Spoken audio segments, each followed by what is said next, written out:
Hi, in my last look at the Sequential FOURM, I put it up against my vintage Pro 1, which is effectively a single voice of a Prophet 5 with a bit of gain staging and a few little changes there to make it a little bit harsher, but it came out really well. So I thought in this, I'd put up against the Prophet 5 to see if it could be maybe described as a Prophet 4. Because just like with the Pro 1, when you look at the interface and the specs, it's very familiar looking. We've got two Prophet style oscillators where you can stack waveforms, got a single low-pass resonant filter, two ADSR envelopes, a single LFO and a PolyMod section, and I think it was this interface that really hooked me on the Prophet 5 when Native Instruments released the Pro 53 years back. It wasn't just the sound, it was the way the interface felt so natural and so intuitive, and that's exactly what we've got here. So a big part of the Prophet's attraction, at least for me, is already here because the layout is very similar and it's just as intuitive. It looks like a mini Prophet, but it's definitely not trying to be a mini Prophet. It's definitely got its own thing going on. Just looking at the front panel, we've got quite a complex looking Aftertouch section, and it's not just Aftertouch, it's Poly Aftertouch Sequential have designed this keyboard from scratch. And then over here we've got this feedback circuit to add a little bit of grit, a bit like you've got the feedback that you get on the Mini Moogs. Then on the filter, as you add resonance, you don't lose any bass. We've got more modulation destinations over in the modulation section here. We've got 8 there, we've got a few down here, we've got a few up there. So the modulation section on the FOURM is similar to the Prophet 5. It does have the PolyMod section, but in a slightly different way. It's controlled in a slightly different way, and I'll go into that in a minute. But other additions are the arpeggiator. You don't have an arpeggiator on the Prophet 5. And then obviously we've got modern things like we've got tap tempo, BPM and clock divisions. So you can sync your arpeggiator and your LFO to your DAW. And obviously the big difference is that this is, well, it's a lot smaller, and obviously it's got 4 voices, not 5. But sonically, it's a bit closer to the Rev 1 and 2 that we've got on the Prophet 5 up here, because it uses SSI chips for the filter, the oscillators and the VCA. Yes, it's got an analog VCA in the FOURM. And they're more similar to what was used in the original Rev 1 and Rev 2, which were SSM chips. So the SSIs, the recreations of the SSM chips. The Rev 3 used Curtis chips. People say they weren't quite as warm as the original Rev 1 and Rev 2. Rev 1 and Rev 2 being a bit richer, warmer, fuzzier, people sort of describe them as. So to understand the sonic differences, rather than just go through the oscillators and the filter and that, because they're not going to be identical, I thought I'd recreate some patches. So I've gone through the first sort of factory bank and recreated these first 8 patches in here. So we'll just play through them, and by playing through them, it'll bring out what the sonic differences are and also what the differences in the specs are as well. So starting with this first one, and this is one of my favorite tones on the Prophet 5, if not my favorite tone. I love this.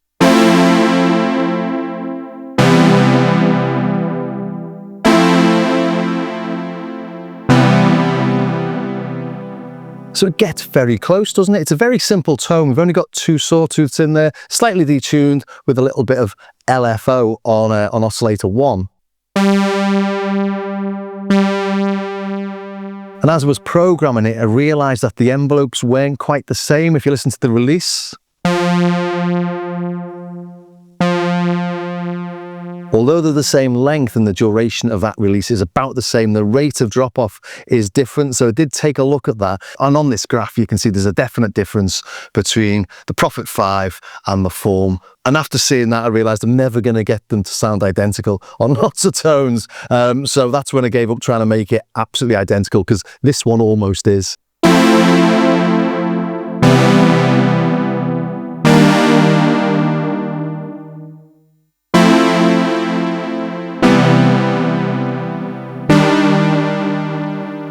You'd have difficulty telling them apart, I think. So next one, 112.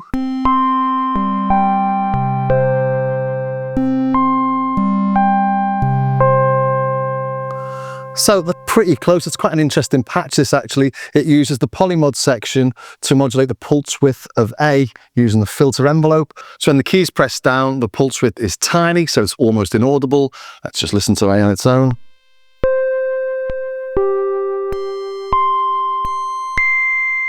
Try that over here, turn oscillator B down. but it's pretty close. Let's turn oscillator B up again.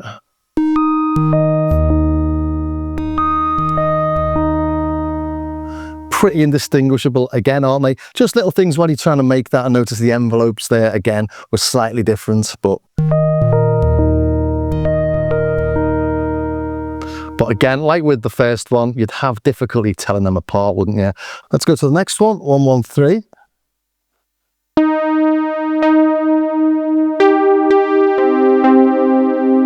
Let's make sure we've got anything related to the keyboard velocity off. You can hear again the envelopes are slightly different.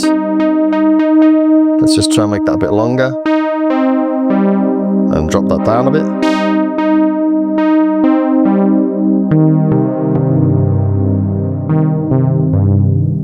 So take a bit of tweaking there, but looking at those envelope shapes, it would be difficult to get them exact. But the tone's there, isn't it?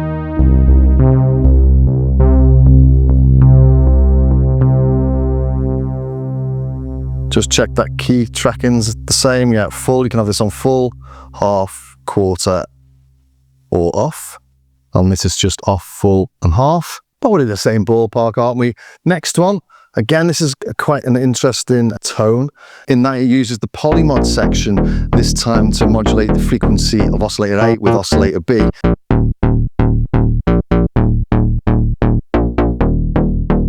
So oscillator A is actually detuned to a G from a C, but then when we bring in the PolyMod, which one is it? It's this one.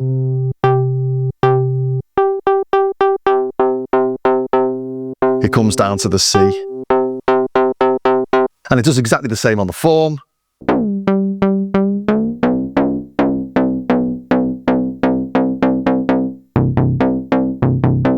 Does it sound identical? I don't think so.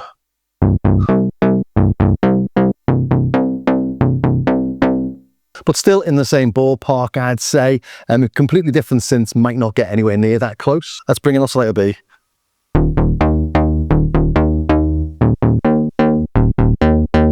But again, it's not a completely simple patch. It's a little bit complex there, a bit of FM going on, and it's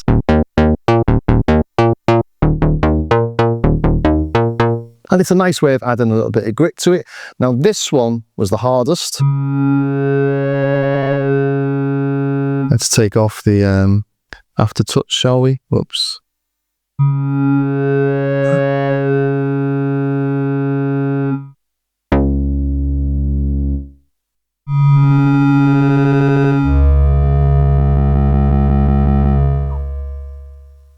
And this is the patch that made me realise how different the modulation sections were, although on the surface they look very similar.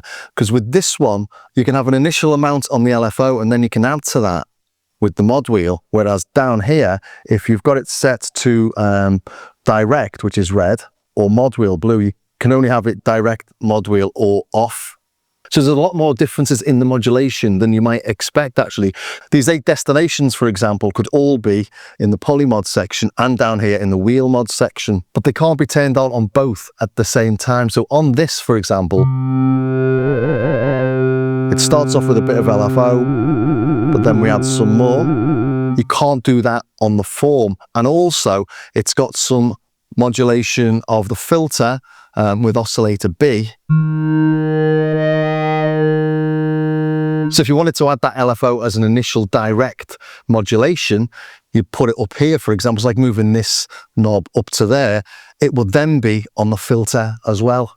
So it's quite complex, but basically they are slightly different, but not in a massive way, only for these sort of weird tones where you might have PolyMod and an LFO both doing similar things.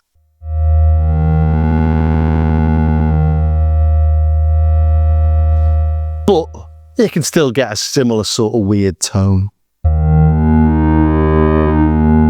That movement there's through the filter envelope. If we make that quicker or slower.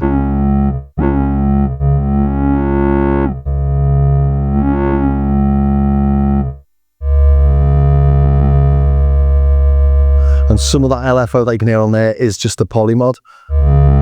It's this. There you go.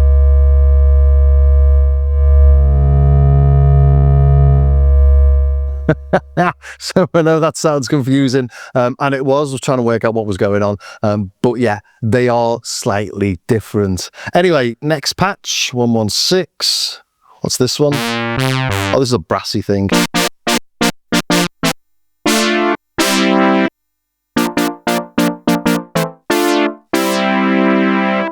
Let's put it on the correct filter, shall we?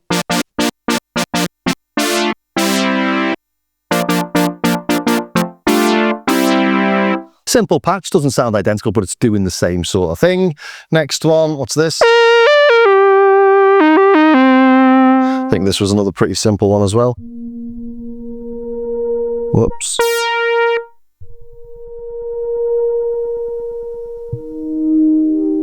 Oh, I forgot to do that one. Anyway, the final one's this.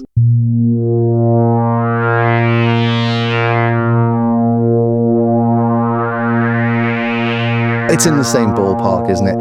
As I said earlier then, the form isn't a replica of the Prophet 5. It doesn't sound identical to the Prophet 5, but you can do loads of the stuff that you can do on the Prophet 5 with the form. Just don't expect it to sound identical, although you can get it very, very close. But I thought I'd take a quick look at the filter now on this feedback circuit to show you some stuff the Prophet 5 can't do. If I go to an initial patch,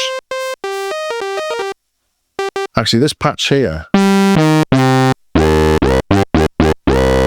is one I made while I was figuring out what the form does that the Prophet 5 doesn't do, and it's quite funky. In fact, I'll show you what it's using. It's using this feedback.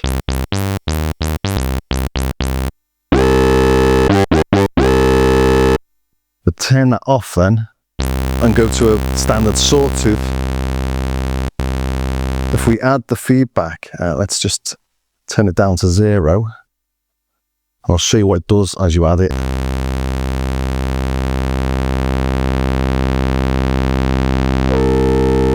We get something that looks like wave shaping.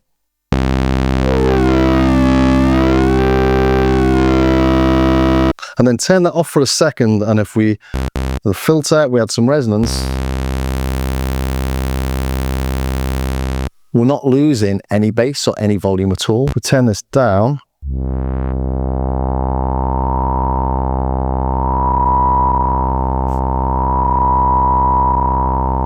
If we tried that on the Prophet 5,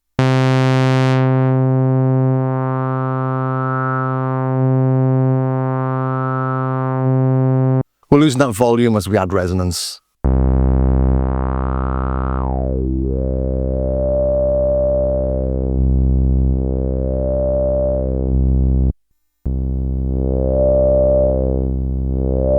And then adding some of that feedback to that.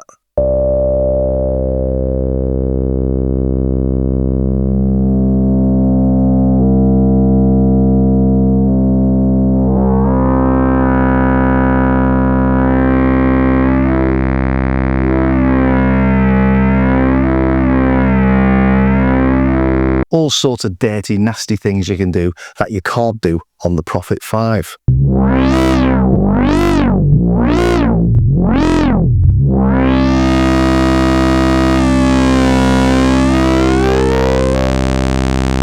And the other thing I haven't really showed here is the Poly Aftertouch.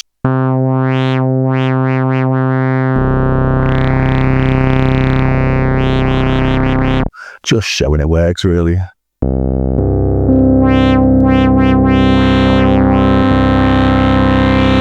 So all sorts of fun to be had there if you like your Poly Aftertouch. So yeah, hopefully that was of some use to somebody somewhere. It was just a sort of brief run through, just to show you the differences there, really. I think the form is an excellent little synth. In fact, I put up a little photo of the two of them together on Instagram, and someone said something about, you know, it looks like it's a sort of cheap, flimsy thing. It's actually not. It weighs a fair amount, and all the pots are metal. Well, all the ones I've taken off so far. I've not taken them all off. So yeah, it's a really sturdy little thing. Hope you enjoyed that. If you did, please do subscribe, ring the bell, join me over on Patreon. I've got patches, samples, tutorials and other bits and bobs on there. And also do take a look at my starskycar.com website. Again, patches, samples, stuff to buy, free stuff, cheap stuff, expensive stuff. Well, actually there's nothing more than about $20 or £20, I don't think, on there anyway. But everything really does help to support the channel. So thanks for staying to the very end, and I'll see you next time.